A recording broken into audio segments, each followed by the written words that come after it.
ನಮ್ಮ ಜನಜಾಗೃತಿ ವೇದಿಕೆ ಮತ್ತು KTS ಫೌಂಡೇಶನ್ ವತಿಯಿಂದ ಮೊಟ್ಟಮೊದಲ ಕಾರ್ಯಕ್ರಮವಾದಂತಹ ಶಿಕ್ಷಣ ಕ್ರಾಂತಿಯನ್ನು ತೆರಣಿಮುಂಟಿ ಕಿತ್ತೂರಿನಲ್ಲಿ ಆರಂಭಿಸಿದೆವು. ಮಕ್ಕಳಿಗೆ ಅರಿವು ಮತ್ತು ಜಾಗೃತಿ ಮೂಡಿಸಿದೆವು. ಸಾಮಾಜಿಕ ಜಾಲತಾಣ ಮತ್ತು ಮೊಬೈಲ್ ಬಳಕೆಯ ಬಗ್ಗೆ ಅರಿವು ಮತ್ತು ಜಾಗೃತಿ ಮೂಡಿಸಿ ದುಶ್ಚಟಗಳ ಬಗ್ಗೆ ಅರಿವು ಮೂಡಿಸಿದೆವು. ನಮಸ್ಕಾರ ಗೌರವಾನ್ವಿತ ಶಿಕ್ಷಕರೇ, ಪೋಷಕರೇ ಹಾಗೂ ಪ್ರಿಯ ವಿದ್ಯಾರ್ಥಿಗಳೇ. ಇಂದು ನಿಮ್ಮೆಲ್ಲರಿಗೂ ಒಂದು ವಿಶೇಷ ಮತ್ತು ಐತಿಹಾಸಿಕ ದಿನ. ಏಕೆಂದರೆ ಜನಜಾಗೃತಿ ವೇದಿಕೆ ಮತ್ತು KTS ಫೌಂಡೇಶನ್ ವತಿಯಿಂದ ಶಿಕ್ಷಣ ಕ್ರಾಂತಿ ಅಭಿಯಾನದ ಮೊದಲ ಕಾರ್ಯಕ್ರಮವನ್ನು ನಿಮ್ಮೆಲ್ಲರ ಸಮ್ಮುಖದಲ್ಲಿ ಆರಂಭಿಸುತ್ತಿದ್ದೇವೆ. ಈ ಕಾರ್ಯಕ್ರಮದ ಮೂಲಕ ವಿದ್ಯಾರ್ಥಿಗಳಲ್ಲಿ ಶಿಕ್ಷಣದ ಮಹತ್ವ, ಉತ್ತಮ ಜೀವನ ಮೌಲ್ಯಗಳು, ಮೊಬೈಲ್ ಮತ್ತು ಸಾಮಾಜಿಕ ಜಾಲತಾಣಗಳ ಸದುಪಯೋಗ ಹಾಗೂ ಬೆಟ್ಟಿಂಗ್ ಮತ್ತು ಇತರ ದುಷ್ಕಷ್ಟಗಳ ಬಗ್ಗೆ ಜಾಗೃತಿ ಮೂಡಿಸುವುದು ನಮ್ಮ ಉದ್ದೇಶವಾಗಿದೆ. ಇದು ಕೇವಲ ಒಂದು ಕಾರ್ಯಕ್ರಮವಲ್ಲ, ಶಿಕ್ಷಣದ ಮೂಲಕ ಸಮಾಜದಲ್ಲಿ ಬದಲಾವಣೆ ತರುವ ಒಂದು ಸಣ್ಣ ಹೆಜ್ಜೆ. ಇಂದು ಆರಂಭವಾಗಿರುವ ಈ ಶಿಕ್ಷಣ ಕ್ರಾಂತಿ ನಾಳೆಯ ಉತ್ತಮ ಸಮಾಜ ನಿರ್ಮಾಣದ ಅಡಿಪಾಯವಾಗಲಿ ಎಂಬ ಆಶಯದೊಂದಿಗೆ ಕಾರ್ಯಕ್ರಮವನ್ನು ಆರಂಭಿಸೋಣ. ಇಲ್ಲಿ ಬಂದಿದ್ದೀವಿ KTS ಕಿತ್ತೂರು ತೆರಣಿಮುಂಟಿ KT ಶೆಟ್ಟಿ ಶಿವಶಂಕರ್ ಅಂತ. ಇಷ್ಟು ಸೇರಿಸಿ ನಮ್ಮೂರು ತಾತನ ಹೆಸರು, ನಮ್ಮ ಅಪ್ಪನ ಹೆಸರು ಮೂರು ಒಟ್ಟಿಗೆ ಸೇರಿಸಿ ಇಟ್ಟಿರುವಂತ ಹೆಸರು ಬಂದು KTS ಫೌಂಡೇಶನ್. ನಾವ್ ಏನ್ ಮಾಡ್ತೀವಪ್ಪ ಅಂದ್ರೆ ಜನಗಳಿಗೆ ಅಂದ್ರೆ ನಿರಾಶ್ರಿತರಿಗೆ ಆಶ್ರಯ ಕೊಡೋದಿರ್ಬೋದು, ಅಲ್ಲಿ ಸ್ಕೂಲ್ಗಳಿಗೆ ಮಕ್ಕಳುಗಳಿಗೆ ಬುಕ್ಸ್ ಹಂಚೋದಿರ್ಬೋದು, ಯೂನಿಫಾರ್ಮ್ ಹಂಚೋದಿರ್ಬೋದು, ಆದ್ಮೇಲೆ ಮಕ್ಕಳುಗಳಿಗೆ ಅವೇರ್ನೆಸ್ ಮಾಡಿಸೋದೆಲ್ಲ ಮಾಡ್ತಿರ್ತೀವಿ. ಇಂದು ತುಂಬಾ ಪ್ರಮುಖವಾದ ದಿನ. ಏನಪ್ಪಾ ಅಂದ್ರೆ ನಾವು ಶಿಕ್ಷಣ ಕ್ರಾಂತಿ ಅಂತ ಒಂದು ಅವೇರ್ನೆಸ್ ಸ್ಟಾರ್ಟ್ ಮಾಡ್ತಿದೀವಿ, ಅಂದ್ರೆ ಜಾಗೃತಿ ಕಾರ್ಯಕ್ರಮ ಸ್ಟಾರ್ಟ್ ಮಾಡ್ತಿದೀವಿ. ಅದ್ರಲ್ಲಿ ಬಂದು ಫಸ್ಟ್ ನಮ್ಮೂರಲ್ಲೇ ಮಾಡ್ಬೇಕು ಅಂತ ನಮ್ಮೂರ್ ಶಾಲೆಗೆ ಬಂದಿದ್ದೀವಿ. ಅಲ್ಲಿ ಬಂದು ಮೊಬೈಲ್ ಮತ್ತು ಸಾಮಾಜಿಕ ಜಾಲತಾಣಗಳ ಸದುಪಯೋಗ ಕುರಿತು ಜಾಗೃತಿ. ಅಂದ್ರೆ ಈಗ ಎಲ್ಲರದ್ದು ಮೊಬೈಲ್ ಇದೆ. ಈಗ ಎಷ್ಟು ಜನ ಫೋನ್ ನೋಡ್ತೀರಾ ಡೈಲಿ? ಈಗ ನಮ್ಗೊಂದು ಇಂಟ್ರೊಡಕ್ಷನ್ ಬೇಕು. ಎಲ್ರು ಈಗ ದೊಡ್ಡ ಏನ್ ಆಗ್ಬೇಕು ಅಂತ ಹೇಳ್ಬೇಕು ಅಂತ.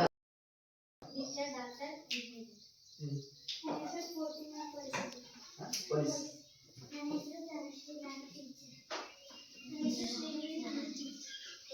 ನನ್ನ ಹೆಸರು ಭದ್ರಲಕ್ಷ್ಮಿ, ನಾನು ಟೀಚರ್.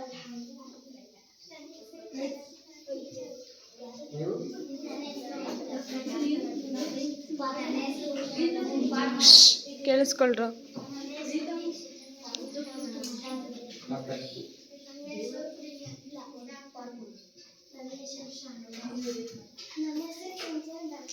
ನನ್ನ ಹೆಸರು ಅನ್ವಿತಾ ಡಾಕ್ಟರ್. ನನ್ನ ಹೆಸರು ಶಾಂತಿತಾ ಟೀಚರ್. ನನ್ನ ಹೆಸರು ಸುಭಾಷಿಣಿ ಟೀಚರ್.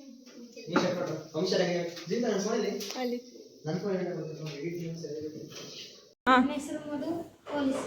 ನನ್ನ ಹೆಸರು ದಿಲೀಪ್, ನಾನು ಪೊಲೀಸ್. ನನ್ನ ಹೆಸರು ದುಷ್ಯಂತ, ಇಂಜಿನಿಯರ್. ನನ್ನ ಹೆಸರು ಯೋಗೇಶ್, ನಾನು ಇಂಜಿನಿಯರ್.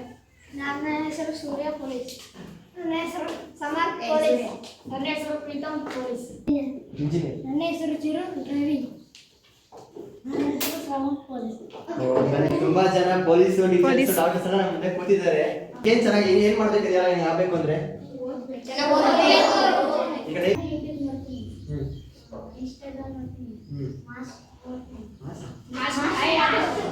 ಫ್ರೀ ಫೈರ್ ವಿಚಾರ ಇದೆಯಾ?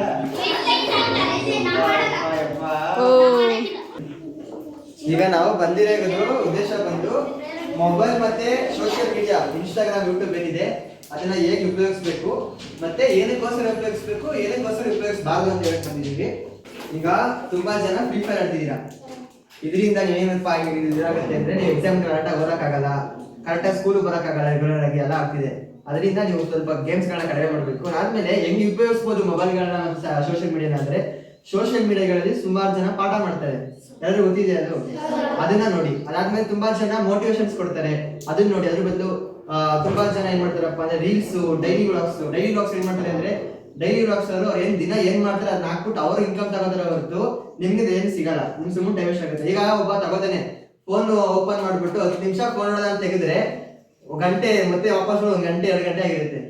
ನಿಮ್ಮ ರೀಲ್ಸ್ ನೋಡ್ಲೇಬೇಡಿ ಅಂತ ಹೇಳ್ತೀರಾ. ರೀಲ್ಸ್ ನೋಡಿ ಅರ್ಧ ಗಂಟೆ, 10 ನಿಮಿಷ, 1/4 ಗಂಟೆ ಅಷ್ಟೇ. ನಿಮ್ಮ ಈ ವಯಸ್ಸಿಗೆ ಅಷ್ಟೇ ಸೂಟೇಬಲ್ ಆಗಿರೋದು. ಅದು ಬಿಟ್ಟು ಯೂಟ್ಯೂಬ್ ನೋಡಿ. ಇನ್ಸ್ಟಾಗ್ರಾಮ್ ಅಲ್ಲಿ ತುಂಬಾ ಜನ ಮೋಟಿವೇಶನ್ ಕೊಡೋರು ಬರ್ತಾರೆ, ಎಜುಕೇಶನ್ ಬಗ್ಗೆ ಇನ್ಫಾರ್ಮೇಶನ್ ಕೊಡೋರು ಬರ್ತಾರೆ, ಏನೇನು ಆಗ್ತಿದೆ ಜಗತ್ತಲ್ಲಿ ತೋರ್ಸಕ್ ಬರ್ತಾರೆ. ನಂದೊಂದು ಪೇಜ್ ಇದೆ, ಹೇಳ್ತೀನಿ ನಾನು ಅದನ್ನು. ಅಲ್ಲಿ ನೀವು ಅದನ್ನ ಇನ್ಫಾರ್ಮೇಶನ್ ನ ತಗೊಂಡ್ರೆ ನಿಮ್ಮ ಜ್ಞಾನ ಅಭಿವೃದ್ಧಿ ಆಗುತ್ತೆ. ಅದರಿಂದ ನೀವು ಏನೇ ಕೆಲಸ, ಪೊಲೀಸ್ ಆಗ್ಬೇಕಾದ್ರೆ ಯಾರಪ್ಪ ಪೊಲೀಸರು, ಎಲ್ಲಾರು ಪೊಲೀಸರು ತುಂಬಾ ಅಚ್ಚುಕಟ್ಟಾಗಿ ಎಲ್ಲ ಕಲ್ತಿರ್ಬೇಕು. ಏನಾಗ್ತಿದೆ, ಹಿಂದೆ ಏನಾಗಿತ್ತು, ಮುಂದೆ ಏನ್ ಆಗ್ಬೋದು ಎಲ್ಲಾರು ಕಲ್ತಿದ್ರೆ ಮಾತ್ರ ಪೊಲೀಸ್ ಆಗಕ್ಕೆ ಸಾಧ್ಯ. ಚೆನ್ನಾಗಿ ಇಂಗ್ಲಿಷ್ ಕಲಿಬಹುದು ನೀವು. ಅಂದ್ರೆ ನಿಮಗೆ ಫೋನಲ್ಲಿ ಇಲ್ಲಿ ಕೂತು ಜಗತ್ತ ಏನ್ ಆಗ್ತಿಲ್ಲ ನೋಡ್ಬೋದು ಆಯ್ತಾ. ಇಂಗ್ಲಿಷ್ ಕಲಿಬೋದು, ಆಮೇಲೆ ಜನರಲ್ ನಾಲೆಡ್ಜ್ GK, ನಿಮ್ಗೆ ಯಾರಾದ್ರೂ IAS KS ಮಾಡೋರಿದ್ರೆ ಅಥವಾ ನಂತರ ಲಾ ಫೀಲ್ಡ್ ಬರಬೇಕು ಅಂತಿದ್ರೆ GK ಕ್ವಶನ್ಗಳು ಓದ್ಬೋದು. ಪೇಪರ್ಗಳು, ನ್ಯೂಸ್ ಪೇಪರ್ಗಳು ಸಿಗುತ್ತೆ. ನ್ಯೂಸ್ ಪೇಪರ್ ತುಂಬಾ ಜನ ಪೊಲೀಸು, ಡಾಕ್ಟರ್ಸ್ ಎಲ್ಲ ಆಗ್ಬೇಕಂದ್ರೆ ಫಸ್ಟ್ ನಿಮ್ಮ ಎಜುಕೇಶನ್ ಕಡೆ ಕಾನ್ಸಂಟ್ರೇಟ್ ಮಾಡಿ. ಇವಾಗ 4th 5th 6th 7th ಇರಬೇಕಲ್ವಾ, ಈ ಟೈಮಲ್ಲಿ ನಿಮಗೆ ತುಂಬಾ ಕ್ರೂಷಿಯಲ್ ಟೈಮ್. ಈಗ ನೋಡಿ, ನಾನು ಒಬ್ಬ ಲಾ ಸ್ಟೂಡೆಂಟ್ ಆಗಿ ನಾನು ಈ ತರ ಫೌಂಡೇಶನ್ ಓಪನ್ ಮಾಡಿ, ಆಯ್ತಾ ನೀವು 10-15 ಜನ ನೀವು ನಮ್ಮೂರಿಂದ ಬಂದು ಇದರ ಮುಂದೆ ಬರಬೇಕು, ಒಳ್ಳೊಳ್ಳೆ ಲೀಡರ್ಗಳಾಗ್ತೀರಾ. ಈಗ ಯುವಕರಿಗೆ ಏನಾಗಿದೆ ಅಂದ್ರೆ ಫೋನು, ಸೋಷಿಯಲ್ ಮೀಡಿಯಾ, ಈ ಚಾಟಿಂಗ್ಸ್ ಅದೆಲ್ಲ ಒಂದು ತುಂಬಾ ಜನ ಲೀಡರ್ಶಿಪ್ ನ ಮಾಡ್ತಿದ್ದಾರೆ. ಅಂದ್ರೆ ಒಬ್ಬ ಒಳ್ಳೆ ನಾಯಕತ್ವ ಸಿಗ್ತಿಲ್ಲ, ಒಂದೊಳ್ಳೆ ನಾಯಕ ಸಿಗ್ತಿಲ್ಲ. ನೋಡಿ, ಈಗ ತುಂಬಾ ಊರು ಡೆವಲಪ್ ಆಗಬೇಕು, ನಮ್ಮ ಸ್ಕೂಲ್ ಡೆವಲಪ್ ಆಗಬೇಕು ಅಂತ ಯಾರು ನಮ್ಮ ಕಡೆ ಯಾರು ಎತ್ತಿಡಿತಿಲ್ಲ. ಅದನ್ನ ನಾವು ಎತ್ತಿಡಿಬೇಕು. ಮತ್ತೆ ತುಂಬಾ ಜನಕ್ಕೆ ಏನಪ್ಪಾ ಅಂದ್ರೆ ಸರಿಯಾದ ಮಾರ್ಗದರ್ಶನ ಸಿಗ್ತಿಲ್ಲ. ನಿಮ್ಗೆ ಏನೇ ಮಾರ್ಗದರ್ಶನ ಬೇಕಿದ್ರು ನಮ್ಮ ನಂಬರ್ ಬಂದು ಇದು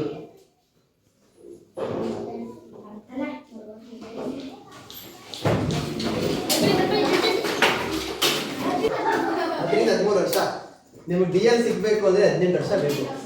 ನಾನು ನೋಡಿದೀನಿ, ತುಂಬಾ ಜನ ನೋಡಿದೀನಿ. ಈಗ ನಮ್ಮೂರಲ್ಲಿ ಗಾಡಿ ಓಡಿಸೋರು ಚಿಕ್ಕ ಚಿಕ್ಕ ಮಕ್ಕಳನ್ನ ಅದಕ್ಕೆ ಹೇಳ್ತಿರೋದು.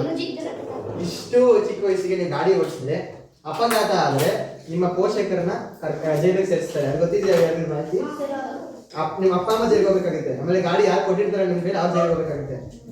ಫಸ್ಟ್ ನಮ್ಮ ಬಾಯ್ಸು ಈಗ 13 ವರ್ಷ ಆಯ್ತಾ ವಯಸ್ಸು ಅಂತದ್ದು, ಸಹಚಾರದ ಜೊತೆ ಫ್ರೆಂಡ್ಸ್ ಇರ್ತಾರಲ್ಲ, ನಿಮ್ಮ ಫ್ರೆಂಡ್ಸ್ ಜೊತೆ ಸೇರ್ಕೊಂಡು ಎಲ್ಲಾರು ನೀವು ಅದೊಂದು ಕೋತಿ ಹಾಳಾಗದಂತೆ ಇಡೀ ಮನ ಕೆಡಿಸ್ತಂತೆ. ಹಂಗೆ ಒಬ್ಬ ಫ್ರೆಂಡ್ ಇದ್ರೆ ಸಾಕು ಅಂತ ಫ್ರೆಂಡು ಬಾರ ಹೋಗಲ್ಲ ಅಂತ ಕರ್ಕೊಂಡು ಹೋಗ್ತಾನೆ. ಒಂದಿನ ರೆಡಿ ಮಾಡ್ತಾನೆ, ಆಯ್ತಾ. ಆಗ ಏನಾಗುತ್ತಪ್ಪ ಅಂದ್ರೆ ನೀವು ಇಡೀ ಜೀವನ ಸ್ಪಾಯ್ಲು. ನಿಮ್ಗೆ ಈಗ ಏನು ಅನ್ಸಲ್ಲ, ಒಂದು 20 ವರ್ಷ ಆಗ್ತಿದ್ದಂಗೆ ಏನಾಗುತ್ತಪ್ಪ ಅಂದ್ರೆ ನಾನು ಓದ್ಬೇಕಿತ್ತು, ನಾನು ಅದ್ ಮಾಡ್ಬೇಕಿತ್ತು, ಇದ್ ಮಾಡ್ಬೇಕಿತ್ತು ಅಂತ ಅನ್ಸುತ್ತೆ. ಆಗ ನೀವು ಎಷ್ಟೇ ಯೋಚನೆ ಮಾಡಿದ್ರು ಮತ್ತೆ ಈ ಸಮಯ ಬರಲ್ಲ ನಿಮ್ಗೆ, ಆಯ್ತಾ. ಸೊ ಅದರಿಂದ ಈ ಸಮಯನ ವ್ಯರ್ಥ ಮಾಡದೆ ಓದ್ಬೇಕು. ಆಮೇಲೆ ಈ ರೀತಿಯಾದಂತಹ ಒಂದು ಬೆಟ್ಟಿಂಗ್ ಇರುತ್ತೆ. ಕ್ರಿಕೆಟ್ ಬೆಟ್ಟಿಂಗ್ ಯಾರು ಮಾಡ್ತೀರಿ ಇಲ್ಲಿ? ಕ್ರಿಕೆಟ್ ಬೆಟ್ಟಿಂಗು ಇಷ್ಟ ಜನ ಯಾವ್ದ್ರೆ ಏನ್ ಫುಲ್ಲು ಅಂತವನೇ ಎಷ್ಟೆಷ್ಟು ಕಟ್ತೀರಾ?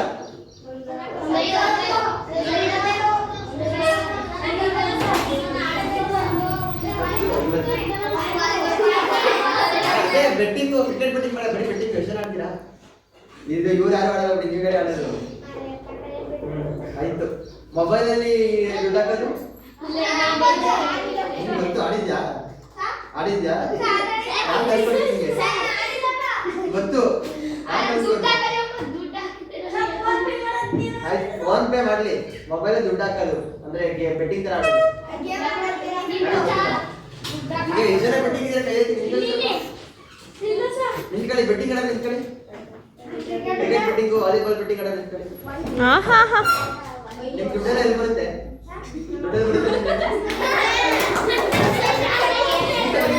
ಬೆಟ್ಟಿಂಗ್ ಆಡೋರು ದುಡ್ಡಲ್ಲಿ ಬರುತ್ತೆ. ಸಂಪಾದನೆ ಮಾಡ್ತೀರಾ? ಏನ್ ಸಂಪಾದನೆ ಮಾಡ್ತೀರಾ?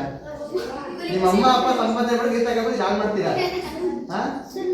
ಇವತ್ತು 10 ರೂಪಾಯಿ 20 ರೂಪಾಯಿ ಅಂತ ಸ್ಕೂಲ್ ಡೇಸ್ ಅಲ್ಲಿ ಫ್ರೆಂಡ್ಸ್ ಜೊತೆ ಆಡ್ತೀರಾ ಬೆಟ್ಟಿಂಗ್, ಆಯ್ತಾ.